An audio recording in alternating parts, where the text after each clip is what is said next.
Menteri Ekonomi kata ekonomi Malaysia diunjur berkembang 4.5% hingga 5.5%. Tapi saya hairan kenapa Petronas perlu pecat lebih 10,000 pekerja. CEO Petronas kata pekerja-pekerja terpaksa diberhentikan kerana perlu memastikan Petronas dapat meneruskan kewajipannya dalam berkhidmat pada kepentingan negara. Namun, sehingga hari ini, tak ada penjelasan dari Petronas tentang faktor pengurangan pekerja secara tiba-tiba. Lagi pelik, pada 30 Januari tahun 2025, Petronas dilaporkan merancang untuk melaksanakan kira-kira 50 aktiviti pemulihan dan penutupan dari tahun 2025 hingga tahun 2027 dengan aktiviti utama tertumpu di 5 wilayah iaitu Sabah, Sarawak, Kerteh, Melaka dan Pengerang. Dan menurut Petronas dalam laporan tinjauan aktiviti untuk 3 tahun yang akan datang, pelaksanaan aktiviti itu memerlukan tenaga kerja yang besar dengan jumlah pekerja dijangka memuncak sekitar 25,000 orang pada suku kedua tahun 2026 dan suku pertama tahun 2027. Baru lepas 2 minggu, kenapa tiba-tiba perlu pecat 10,000 pekerja? Adakah keputusan ini dibuat atas pengaruh politik? Adakah PMX yang mengawal Petronas dan Menteri Ekonomi pakar formula tahu isu ni? Bulan Ramadan dan Raya dah dekat. Mereka yang bertungkus lumus tidak diberikan bonus, sebaliknya bakal dibuang kerja. Siapa yang bela nasib mereka? Adakah ni adil kepada mereka dan keluarga mereka?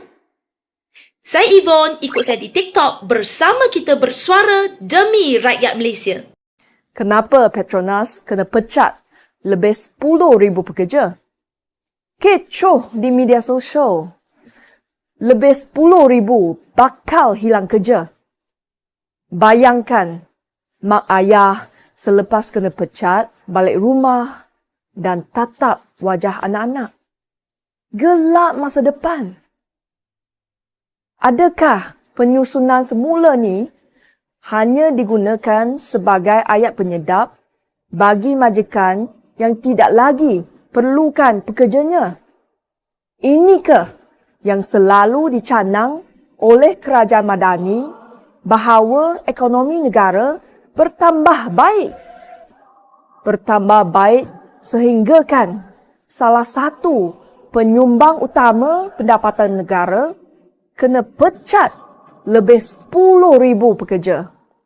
Kalau kita tengok prestasi Petronas dari suku pertama 2022 sehingga suku kedua 2024, keuntungan Petronas memang jatuh merudum. Siapa yang sepatutnya bertanggungjawab? CEO lah. CEO Petronas kata, langkah pemecatan ni untuk kurangkan kos operasi supaya syarikat terus berdaya saing. Tapi saya nak tanya, macam mana dengan CEO yang sepatutnya bertanggungjawab? Adil ke macam ni? Sekarang sudah tengah bulan Februari. Mana laporan kewangan suku ketiga 2024? Apa yang cuba disorok? Cukup-cukuplah sorok titah addendum. Takkan laporan kewangan ni pun nak sorok juga? Jangan terburu-buru untuk melabel saya. Saya tim rakyat. Menteri Ekonomi kata ekonomi Malaysia diunjur berkembang. Izinkan saya untuk memberikan tanggapan kami dari Indonesia. Nah, kami melihat ini konten-konten YouTuber kami ini warga negara Indonesia yang konten-kontennya selalu memuja-muji Malaysia ya. Ini saya kutip dari Indra SFN, YouTuber Indra SFN dari Indonesia ya. Kontennya yang ini dia mengatakan Pertamina yaitu perusahaan minyak dan gas negara kami di Indonesia, dia kritik karena ada masalah dan dia katakan lebih baik dibubarkan saja, lalu Petronas gantikan posisinya di Indonesia. Nah, ini YouTuber-YouTuber kita ini sangat optimistis ya, selalu memandang apa-apa di negara Anda sangat luar biasa indah berbunga-bunga. Rupanya itu sekedar hiasan yang cantik tapi kosong di dalam ya. Jadi rupa-rupanya tidak lebih dari PR ya, public relation atau propaganda ya. Nah, inilah salah satu YouTuber kami juga dari Indonesia, namanya Zainal Story ya. Dia juga selalu membuat konten-konten yang sangat optimistis, indah berbunga-bunga soal negara Anda ya. Mereka ini mengecam Pertamina, perusahaan minyak dan gas negara kami sendiri, dan memuja-muji Petronas. Rupanya Petronas juga mendapatkan masalah ya. Di depan nampak cantik, nampak baik, ternyata dalamnya macam ini ya, memecat karyawan, ada kerugian dan lain-lain ya. Dan mengenai masalah tenaga kerja Anda yang dipecat dibuang kerja oleh Petronas, tak payah risau lah, banyak sekali lapangan pekerjaan yang terbuka buat mereka untuk kerja ya. Banyak sekali pendatang asing tanpa izin dari negara kami.